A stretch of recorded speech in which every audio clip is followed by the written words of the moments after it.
Sir இன்னைக்கு காலையில எடப்பாடி பழனிசாமி அவர் சொல்லியிருக்காரு, தமிழகத்தை பொறுத்தளவு அதிமுக தலைமையில் கூட்டணி இருந்தாலும் ஆட்சியில பாஜக பங்கு தெளிவா சொல்லியிருக்காரு.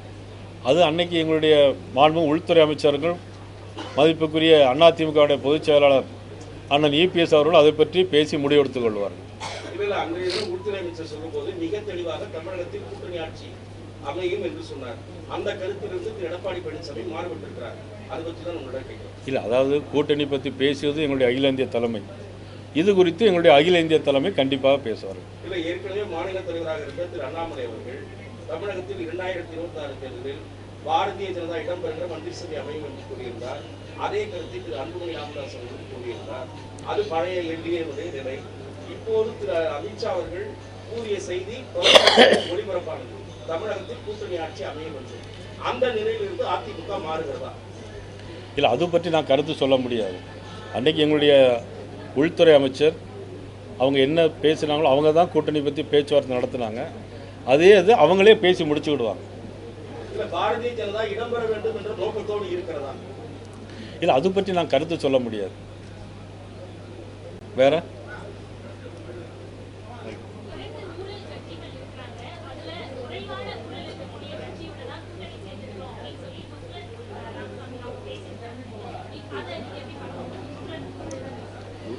அதாவது இப்போ நாட்டில் எதிர்நோக்கியுடைய பிரச்சனை என்னன்னா, இப்போ சட்ட ஒழுங்கு பிரச்சனை, பெண்களுக்கு எதிராக இழைக்கப்படுகிற கொடுமைகள். இன்றைக்கி மாணவர்கள் பள்ளிக்கூடங்கள்லேயே இன்றைக்கி அறுவாளை வச்சு வெட்டுறாங்க எல்லாரும்.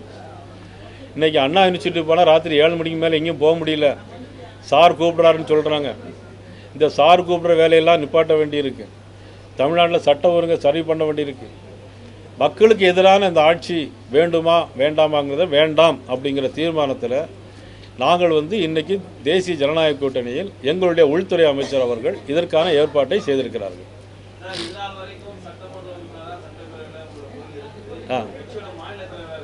ஆமாம்,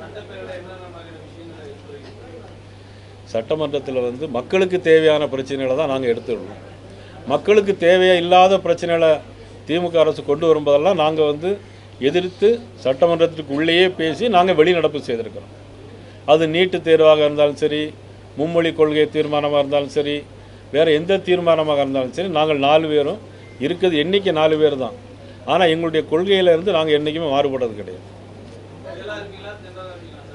அவர் புயலாக இருப்பார், நான் தென்றலாக இருப்பேன்.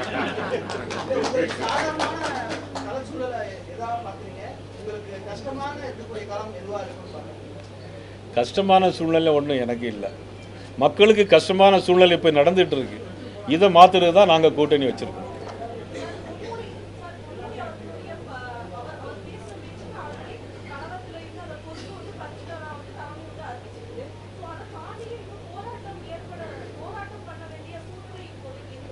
நீங்களே நல்ல கேள்வி கேட்குறீங்க. அதாவது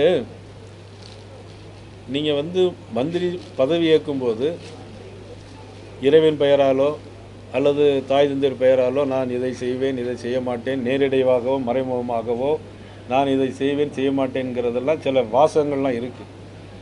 அந்த இறைவன் மீது ஆணையிட்டு இதெல்லாம் பண்ணும்போது மக்களுக்கு எதிரான காரியங்களை செய்யக்கூடாது என்பது தான் விதி. அதனால் அவர் மந்திரி பதவியில் இருக்கக்கூடாதுங்கிறது.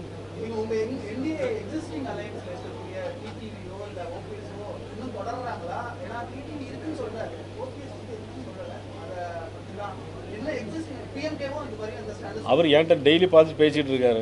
அண்ணன் ஓபிஎஸ் அவர்கள் நேற்று அசம்பிளியில் நாங்கள் டெய்லி திருமதி வானதி சின்ஹா உட்காந்து எல்லாருமே உட்காந்து பேசிக்கிட்டு தான் இருக்கோம். நீங்கள் தான் ஒன்றும் சொல்லலைன்னு சொல்லி எங்கள்கிட்டலாம் அவர் சொல்லிட்டு தான் இருக்கார். மாநில உரிமை ஆதரவாக இருந்தால், மாநில உரிமை குறைப்பதற்கு ஆதரவாக இருந்தால் 2026 தேர்தலில் பாஜக டெபாசிட் கூட வாங்காது. நான் சொல்கிறேன், திமுகவே deposit வாங்காது. Sir, why you are not categorical whether OPS and DTV or with NDA? Why you are not very categorical? எடப்பாடினால இந்த உங்களுக்கு தயக்கமா? எங்களுக்கு யாராலும் தயக்கம் கிடையாது. நாங்களும் அவர் கூட்டணியில் இப்போ எங்களுடைய அன்னைக்கு பேசி சேர்ந்துருக்கிறாங்க. ஏற்கனவே மற்றவங்க இருக்கிறாங்க. சில தேர்தல் காலங்களில் தான் சில விஷயங்கள் வரும். இருக்கிறவங்கள்ட்ட நம்ம கூட்டுப்போம். தன் வீட்டில் ஒரு குழந்தை இருக்குன்னா அதுகிட்ட போய் நம்ம கூட்டணி பேச வேண்டிய அவசியம் இல்லை. பிளே ஸ்டோர் மற்றும் ஆப் ஸ்டோரில் இருந்து பாலிமர் செயலியை QR கோடு மூலம் பதிவிறக்கம் செய்யுங்கள். செய்திகளை உடனுக்குடன் பெறுங்கள்.